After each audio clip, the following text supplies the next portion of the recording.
Distinguidas autoridades, señoras, señores, muy buenos días. Quiero en primer lugar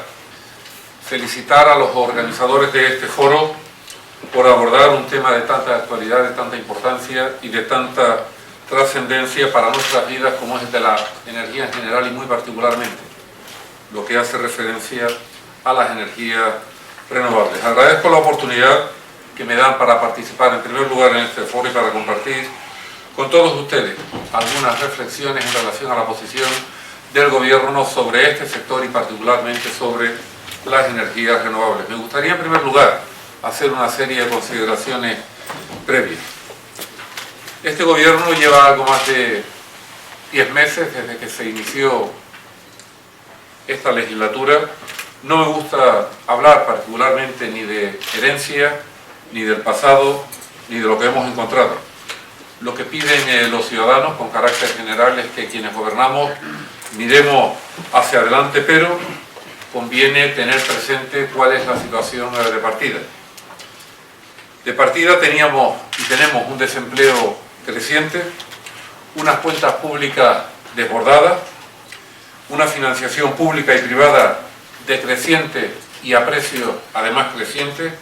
y a partir de ahí se ha diseñado una política económica sobre una triple base. En primer lugar, un profundo proceso de consolidación fiscal. En segundo lugar, un proceso también profundo de reformas estructurales para ganar competitividad. Y en tercer lugar, una apuesta inequívoca, irreversible, por profundizar en Europa. Las reformas que se han llevado a cabo, las que estamos llevando a cabo y las que quedan por llevar a cabo son reformas intensas, son abundantes y podrán gustar más o menos, es verdad, porque nunca gusta al 100% de la población el 100% de las cosas que hace un gobierno. Es más, creo que hay pocos gobiernos en la historia de la democracia que haya tenido 2 huelgas generales en menos de un año. No es ningún mérito, pero pone manifiesto que evidentemente hay una parte de la reforma que no le gusta a una parte de la sociedad, y hay quien en cambio dice justamente lo contrario, que en el proceso de reforma se va algo más lento de lo que se debería ir. Y dentro de ese proceso de reforma hay una que ocupa un lugar destacado,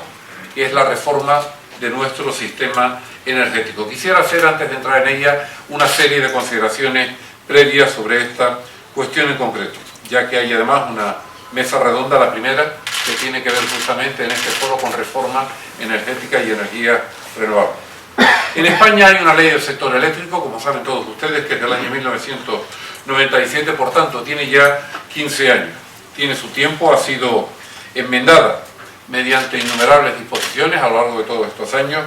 ha posibilitado la aplicación de aquella ley, el desarrollo de grandes players internacionales en el sector, de esto no hay ninguna duda. Ha contribuido ese marco normativo a mejorar sustancialmente la sostenibilidad medioambiental del sector, pero sin embargo esa ley no ha podido impedir la creciente insostenibilidad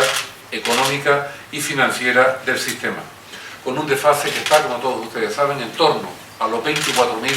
millones de euros a finales del año 2011, a lo que hay que sumar un ritmo medio anual de incremento a partir de una cifra de 5.000 a 5.500 millones de euros, ya contando el año 2012, y de una manera creciente a medida que se vayan incorporando costes adicionales del sistema a lo largo de los próximos años. Todo ello, lógicamente, en un escenario de no hacer nada.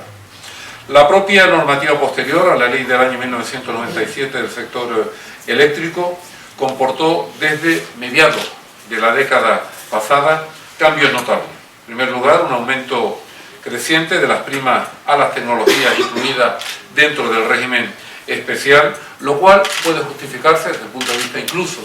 microeconómico, macroeconómico, la teoría económica en todo caso, con el argumento de la industria naciente, ayudar en definitiva a las industrias que nacen a una determinada protección, a una determinada ayuda con recursos públicos. Pero también fue generando aumentos crecientes en los costes del sistema, pagos por capacidad, costes del transporte, de la distribución, costes de la interrumpibilidad, costes de los sistemas eléctricos insulares y extrapeninsulares, incentivos al carbón nacional, todo lo cual generó un aumento progresivo en el desfase entre los ingresos y los costes del sistema. Y cuando el desfase fue haciéndose insostenible, el legislador inició el proceso opuesto, el de ir disminuyendo determinados incentivos a determinadas tecnologías. Ya hace el caso, por ejemplo, del Real Decreto del año 2010 que venía a limitar el número de horas previstas para las tecnologías y los proyectos de fotovoltaicos. O se fijó por decreto en el año 2009 unas cuantías máximas al déficit de tarifa que se podía tener en el año 2010, 2011, 2012 con la desaparición del déficit en el año 2013. Todo ello se fijó normativamente a nivel de objetivo. Lo que no se hizo en paralelo fue fijar los instrumentos y las herramientas para que eso precisamente pudiera ser así. Sin embargo, y como consecuencia de ello, el desfase entre los ingresos y costes del sistema no dejaba de aumentar y el Gobierno decide a principios de este año cumplir con la ley, con lo que establece la ley, y terminar, por tanto, con el déficit de tarifa a partir del año 2013. Pero no solo por el hecho de cumplir con lo que estaba establecido en la ley, eso también. Sobre todo terminar con el déficit porque el déficit de tarifa es financieramente insostenible, pero ya no solo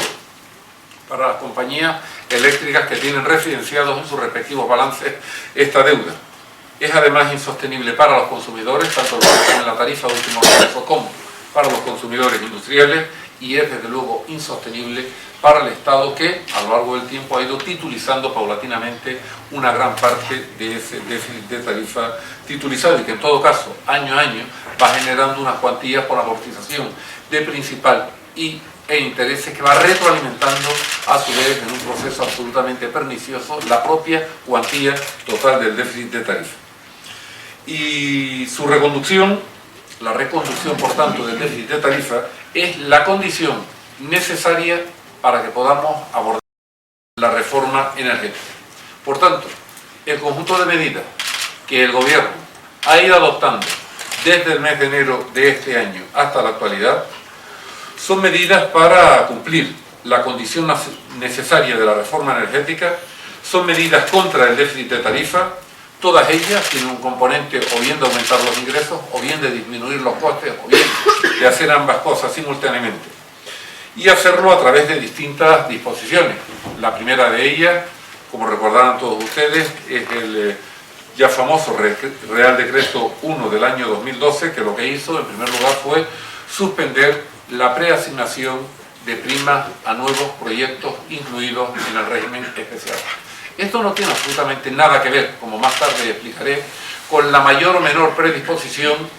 del Gobierno hacia el régimen especial, que ya anuncio que es una predisposición grande, elevada y que será cada vez mayor. Ahora bien, hay que hacer compatible esa predisposición con algo que es la sostenibilidad económica y financiera del sistema. Si en España, en la actualidad, tenemos una potencia total instalada de 106.000 megavatios y una demanda punta que no llega a los 40.000 megavatios, creo que es muy relevante plantearse cómo podemos seguir aumentando esa capacidad potencial instalada y además hacerlo a través de tecnologías que comportan unas primas que, de no pararse, pues pueden agravar todavía más el problema del déficit de tarifa. Ha habido otras disposiciones posteriores, como aquellas que a lo largo de los últimos meses han ido en la dirección de aumentar la tarifa de último recurso o disminuir la retribución de los costes del transporte o disminuir la retribución de la distribución, disminuir la retribución a los precios del carbón, disminuir los remanentes del Instituto de Diversificación y Ahorro de la Energía, hasta que se ha llegado al actual proyecto que se debate en las Cortes de medidas fiscales para la sostenibilidad del sistema energético. Quiero decir en primer lugar que ese proyecto de ley que ahora mismo se tramita y tal como se ha planteado a lo largo de las últimas semanas, es un proyecto de ley que efectivamente persigue recaudar. Esto no es la única solución al déficit de tarifa, es una parte,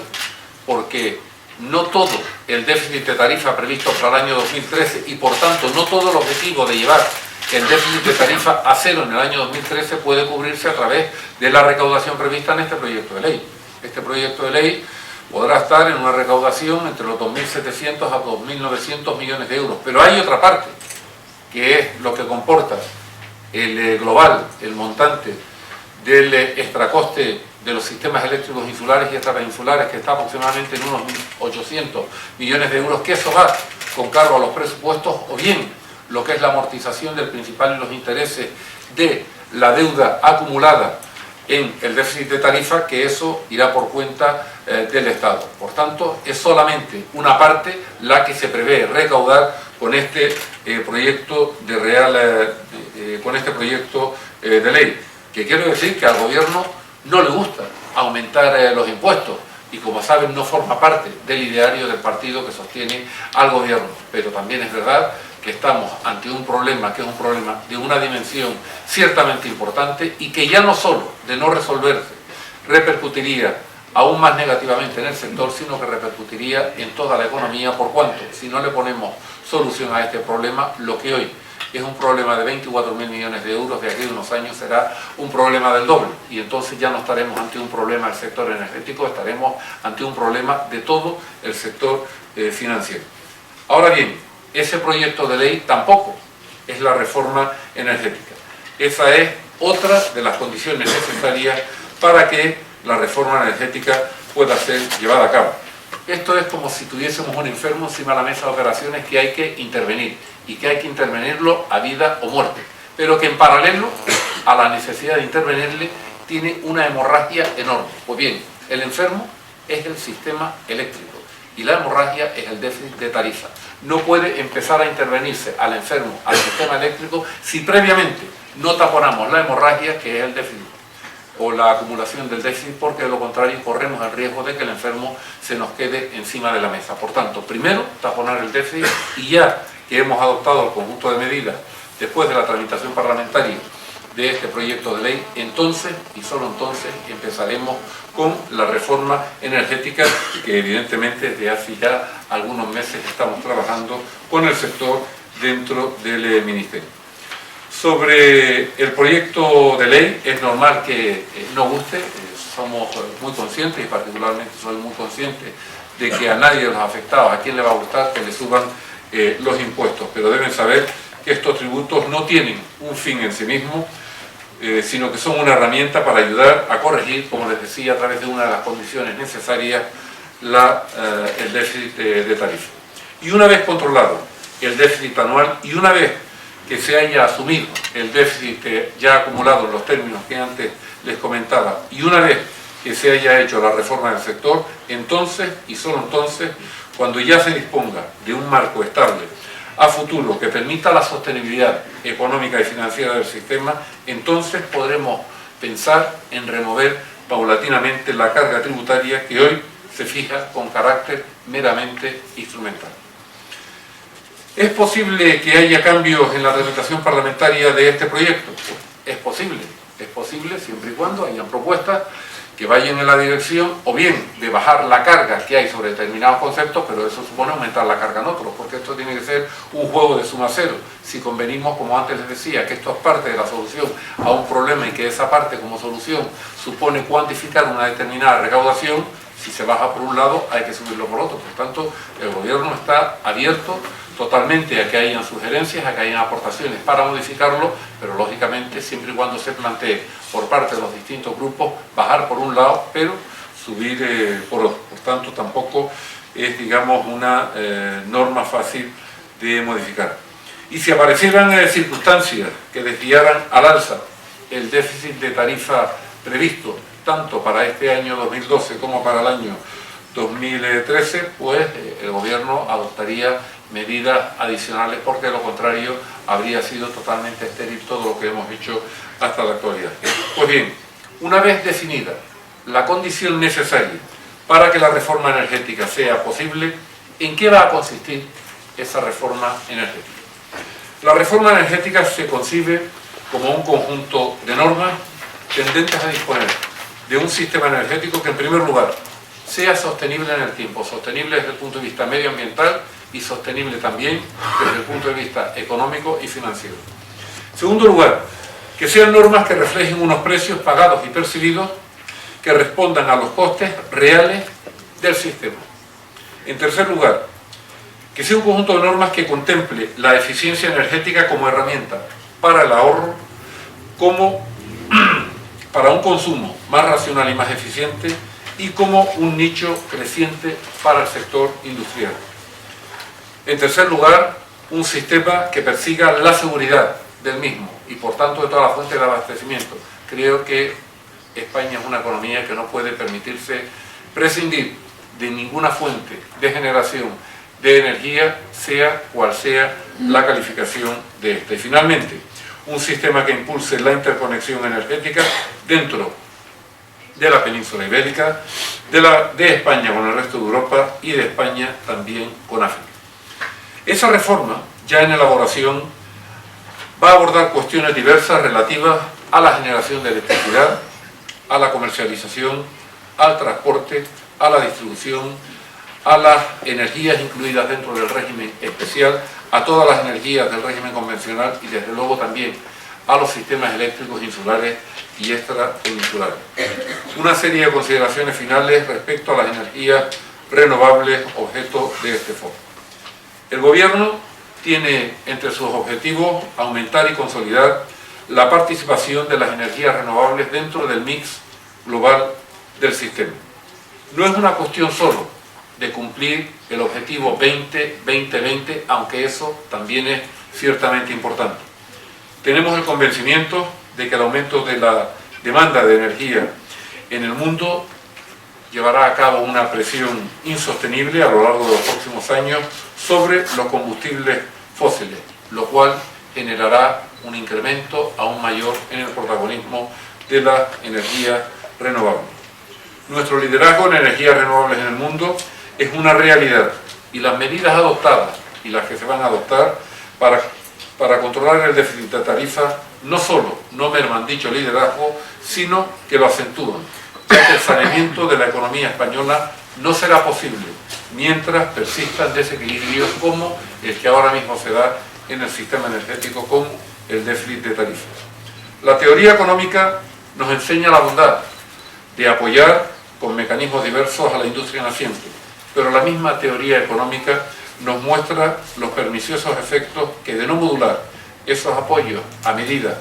que disminuye y va cayendo la pendiente de la curva de aprendizaje pueden traer consigo. El Gobierno apoya todas las tecnologías del régimen especial y particularmente las energías renovables, de una manera clara y contundente.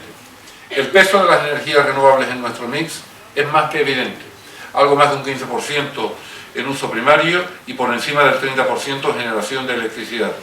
En el periodo enero-agosto del año 2012 ha habido un incremento del 12,3% en cuanto a la venta de energía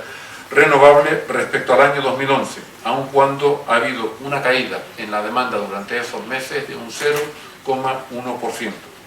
Asimismo, en el periodo de enero-agosto del año 2012 ha habido un incremento del 23%,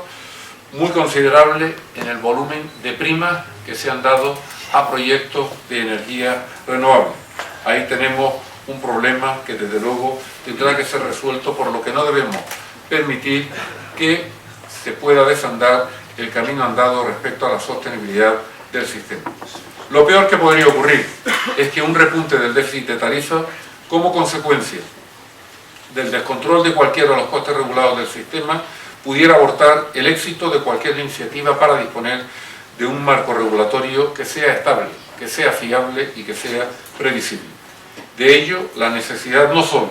de controlar el déficit de tarifa, sino de evitar su realimentación. El Gobierno estará atento para que así sea. Reitero mi felicitación a los organizadores de este foro y agradezco una vez más la oportunidad por poder compartir con todos ustedes estas reflexiones. Quiero añadir solamente que cualquier sugerencia particular o institucional de carácter público o de carácter privado sobre los cambios regulatorios para disponer de un sistema energético seguro, sostenible y equilibrado serán más que bienvenidos por parte del Ministerio de Industria, de Energía y de Turismo. Y espero que las conclusiones a las que se lleguen a lo largo de la celebración del foro en el día de hoy puedan también alimentar e iluminar soluciones para este complejo problema que afecta al sector energético, pero que sobre todo es un problema de la economía española. Muchas gracias.